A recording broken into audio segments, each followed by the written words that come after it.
Hello friends, how you all? I'm back again with yet another super handy guide. It's time to learn how to use iPhone Mini in macOS Sequoia or later like a pro. In macOS Sequoia, Apple had introduced iPhone Mini, a continuity feature that allows you to control your iPhone directly from your Mac screen.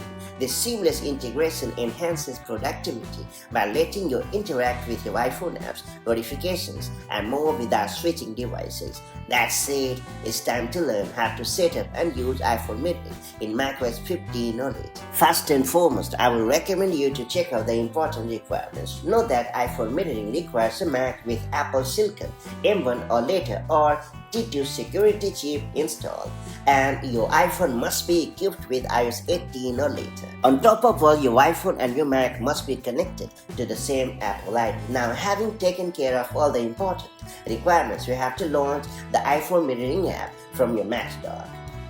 Now, at the informational pop-up, you have to click on the Continue option.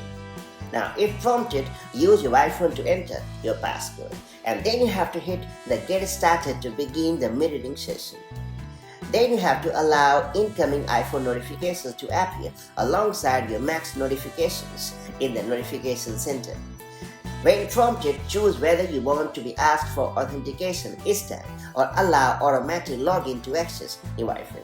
This setting can be modified later in the iPhone Mirroring app settings. Now, once your iPhone has been mirrored to your Mac, you can interact with it using your Mac's keyboard and trackpad or mouse. Let me show you how to control your iPhone. You can click and drag to scroll through apps or pages. You can single click to tap on apps or icons. You can use the keyboard shortcuts such as Command+S to return to the home screen. You can also hover your cursor over the iPhone screen to reveal controls for accessing the home screen and app switcher.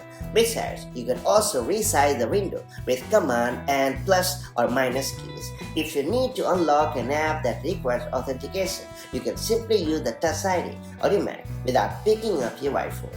Keep in mind that your iPhone must remain locked during an iPhone mirroring session, and you will receive a warning if you attempt to mirror while your iPhone is in use. With this seamless setup, iPhone mirroring in macOS Sequoia brings a powerful connection between your Mac and iPhone, thereby making multitasking easier than ever before. And that's about it. So that's how you can easily set up and use iPhone Mini in macOS 15 or later like a pro. If you found this video helpful, do like and share it, and I'll see you in the next video with more such handy macOS tips and tricks. Till then, stay safe and have a good time. Bye-bye.